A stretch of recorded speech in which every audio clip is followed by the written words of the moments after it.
So this is a spur of the moment thing. I was rewatching Game of Thrones. Spoiler alert. Um, I'm gonna talk about some stuff that went down like season season 8 episode 4 of Game of Thrones. I forget the title of the episode. So if you haven't seen Game of Thrones and or you care about watching Game of Thrones, don't watch this video because I'm going to spoil the crap out of a couple of things. Specifically, it's a big, huge controversy about Jaime's character arc, and that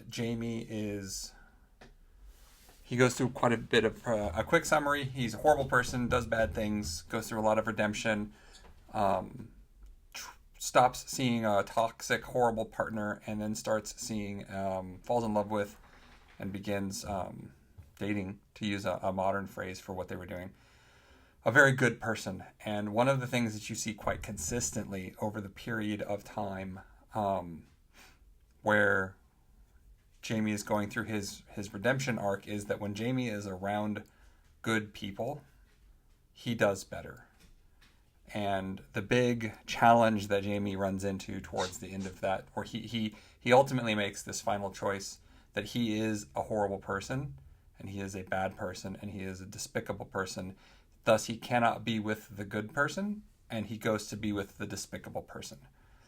And this is something I've seen people talk about and do in real life, of course, not to the same severity that they do in Game of Thrones. But I've heard that a lot of like, who is a good person? And I've had friends and family come up to me and tell me that they don't think that they're a good person. And I've had other people say and believe that they are a good person. And something that I think we fail to recognize, and I know Game of Thrones is just a show, you can debate on the quality, especially of the later seasons, but I think that it outlines this particular question really well, and it demonstrates this really well, is we are not good or bad. Every single character in that show is good or bad depending on the perspective of the person viewing, and also who they're with and the circumstances that they are in at the time. I had an experience once when I was at a meditation retreat, and I had this realization. I was looking at this building, and this building had. I'm not even gonna tell that story. I don't think it's relevant. I'll save it for a different one. The point of this is probably gonna be a real quick video because it just popped up to me real out of the blue when I was watching this Game of Thrones episode. That debate of we'll stay focused on Jaime, Cersei, and Brienne. Is Jaime, which is true. Jaime's a good person when he's around Brienne and when he's with Brienne, but he's a horrible, despicable person when he is around Cersei. So which is he? And most importantly, what's the right thing for Jaime to do? He hates himself when he's with Brienne for all of the horrible things that he did when he was with Cersei. So how should he handle that? In the story, he winds up, out of self-hatred as much as love for Cersei, going back and dying with her because he sees this future open up before him where he could live a happy life and he could become a good person, and he doesn't think that he is. But the fact is, we are good or bad largely based on the circumstances that we are in. I have friends, I have activities, I have things that I could do that when I do those things or when I'm around those people, I am worse. I have friends that bring out the best in me.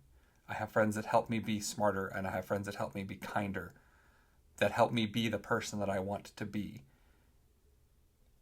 So do I lose my agency? Is my value, is my morality dependent on others? Yes and no. Yes, my morality is heavily dependent on other people. We are all dependent on other people. We are all who we are in response to those around us, as well as our histories and lots of other things, and our personal traumas and our personal triumphs. But that doesn't take away my agency. I have a choice of who I want to surround myself with. Jaime chose in Game of Thrones season 8, episode 4, to be a bad person because he chose to go be with the person who makes him his worst. You have to forgive yourself to a certain point for the choices that you've made in bad circumstances and then moving forward, choose to be around the people who make you who you want to be. If you want to be a good business person, go be around business people who are like how you. If you want to be around ethical ones, go be around ethical ones. If you genuinely want to just make money, go be around people who just want to make money and are successfully making money, and they will have that influence on you. Part of your responsibility in the ways to become a good human and a better person, or at least outside, I personally think you should be a good person, and I think you should be more moral, and I think you should be a good person. But if you want to control who you turn into and who you become and who you are, pay attention to the effects that those around you have. Think about the person, the friends that you have, the family that you have. And when you're around them, are you a better or are you a worse person? You can control your own reactions to a certain point, but if you can't, I have exes, I can't control the way I am around them. I have had old friends and I've had family members that you could say they bring out the worst in me. But all of that aside, if I know that I'm not capable of adjusting my behavior to behavior that I'm acceptable, that I'm okay with, then it's my obligation to not be around them.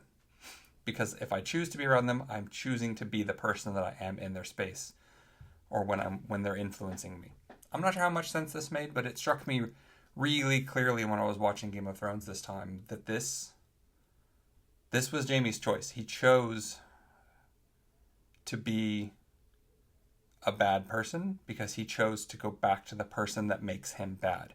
I think personally he chose that because he couldn't deal with the shame and the guilt over all of the horrible things that he did, and it came from a place of self-hatred. So if you're gonna choose to be around someone good, you have to accept and come to terms with the bad things that you've done in the past. If you're going to choose to become better, part of it is accepting what you did. There's some self-forgiveness there, and that's not really the conversation about this video. The main point is that we have that control, we have that influence to choose our influences. Starts with recognizing them. I'll put a link to the mindfulness video, which is one of the things that I think is key to being able to identify with who those influences are. But really at its core, we have the obligation and the ability to make choices and put ourselves in an environment and with people that help us become and influence us to who we want to be. And hopefully who we all want to be is a little bit better and help make tomorrow a little bit better and a little bit less bad. Anyway, hope that's helpful. I hope it made sense, and I'll talk to you guys later. Oh, if you like what I'm doing, like, subscribe, and all that fun stuff. Comment if you've got questions. If you, do all that standard YouTube crap. Bye.